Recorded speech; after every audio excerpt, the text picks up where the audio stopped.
Let's go! Jimbo Fisher, Bobby Petrino. Will this chaotic experiment at Texas A&M actually work? Well, listen to this first. About who makes the play calls. Would that be him or you? Yeah, I mean, we'll go through that as we go.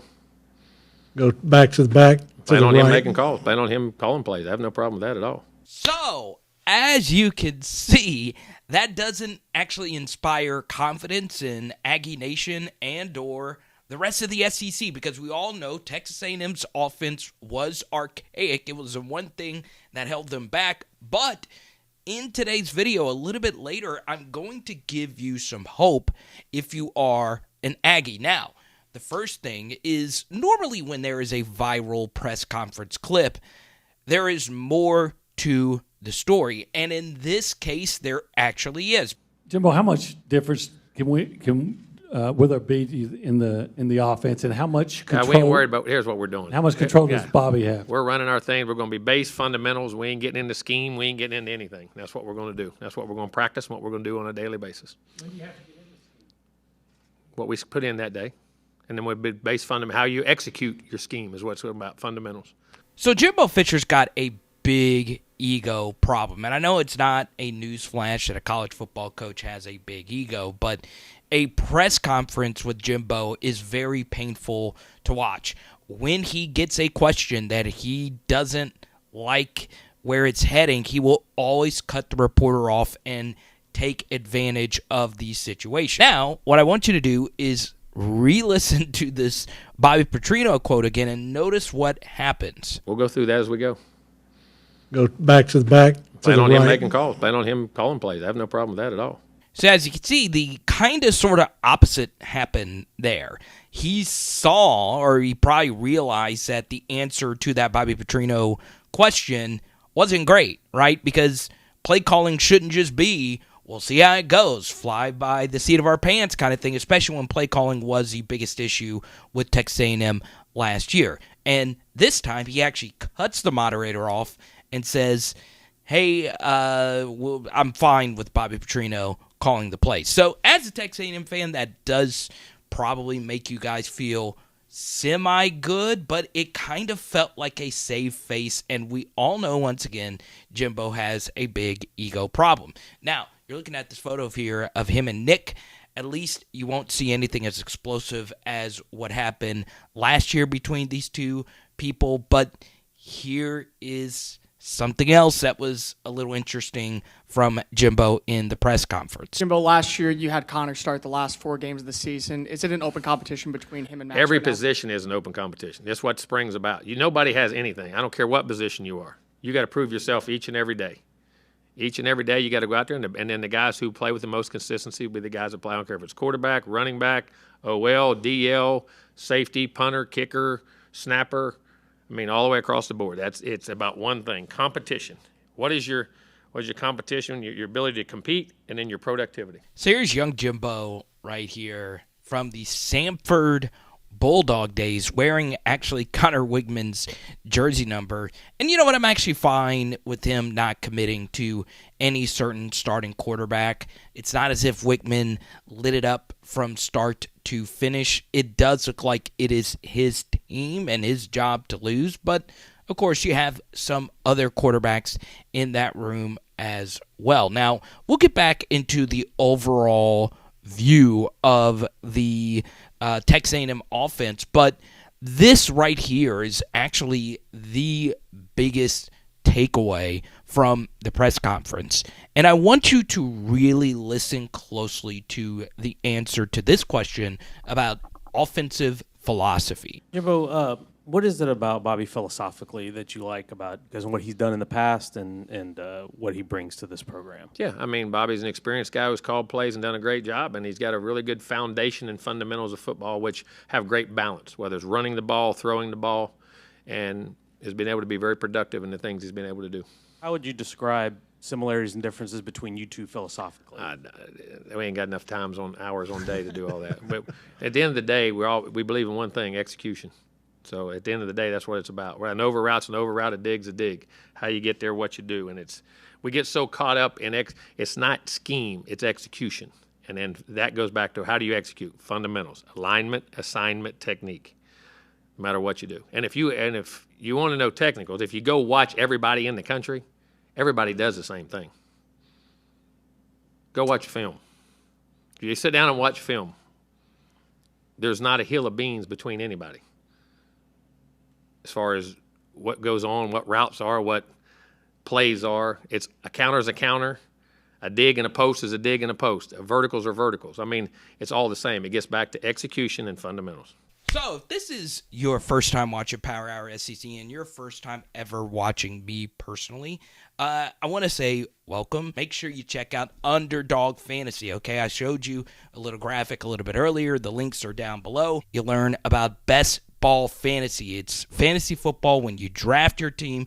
You don't have to set lineups for the rest of the year. It is by far the best way to play fantasy. If you've never done it before and you need an explanation, feel free to comment down below, and you could draft with yours truly on Underdog Fantasy. Now, I'm going to explain why I don't like the Jimbo Fisher quote a minute ago. First off, it is just wrong, okay? Now, his basic comment about certain route concepts are the same everywhere.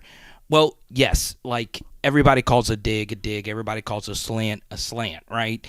All route concepts have the same names, and a lot of teams do end up running these same route concepts. That is true, okay? But that's common freaking sense.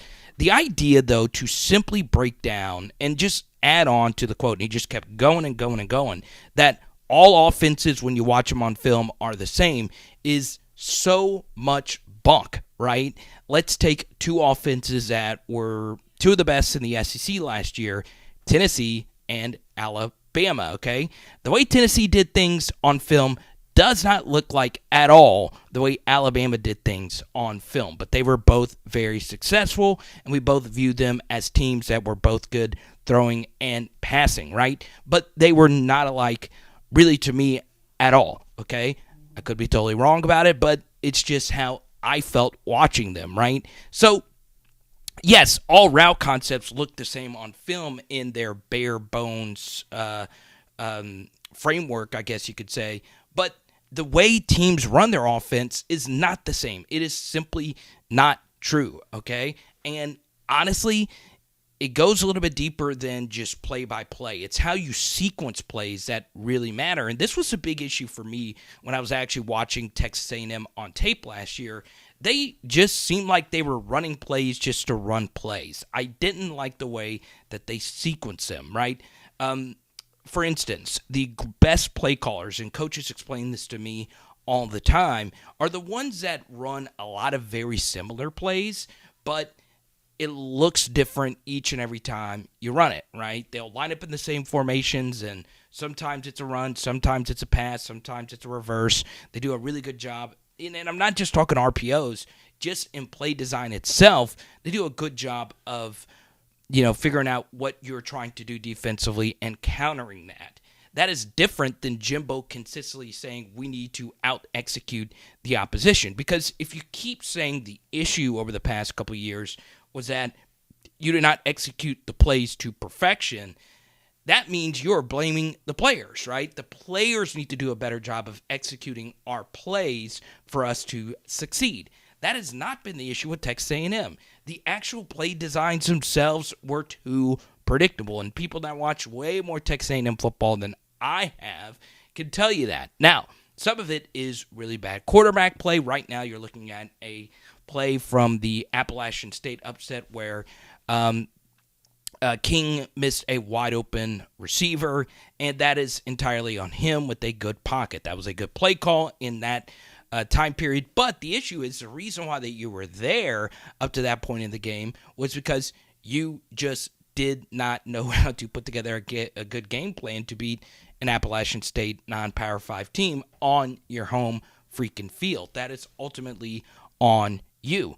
And also, and I bring this up about Jimbo Fisher all the time, his fourth down decision-making is too conservative, and defenses have been sitting on that with that knowledge, and it makes you more predictable as a play caller as well. So, honestly, I just don't like anything about Jimbo Fisher when it comes to offensive philosophy. It feels like it's just old school, and maybe in the old days you could just out-execute people in terms of they know what play you're running, but if you run the play to perfection, they can't stop it.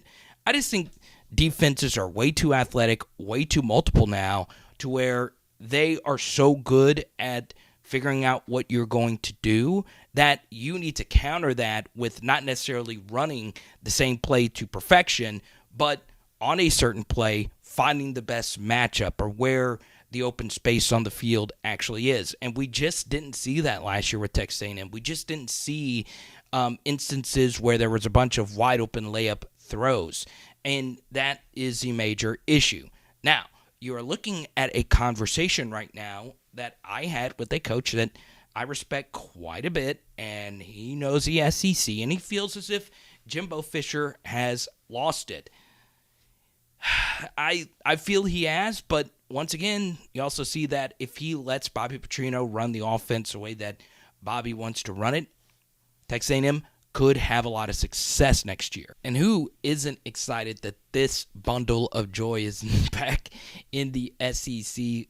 God, this could be a mess, or it could be something quite beautiful. Now, look, if you look at Texas A&M on paper and you go through the SEC, how many teams in the conference have a better receiving core? You saw them in their final game versus my beloved LSU Tigers. They ran LSU out of the stadium, and that was very impressive. We'll see, though. I mean, the offensive line was a mess. Jimbo decided to keep his offensive line coach, make a change at running back coach, which I thought was very interesting. Damian Craig still on staff. I mean, there's so many different factors that go into this offense next year, but Weigman, a more experienced offensive line, and those weapons on the outside look to be a pretty promising it looks to be a pretty promising situation for Texas A&M fans. Now, you do have to play Tennessee as a cross-division team next year, but still, even if the schedule's tough, this team can make some noise. But as of right now, I just don't trust Jimbo to not meddle in the play calling.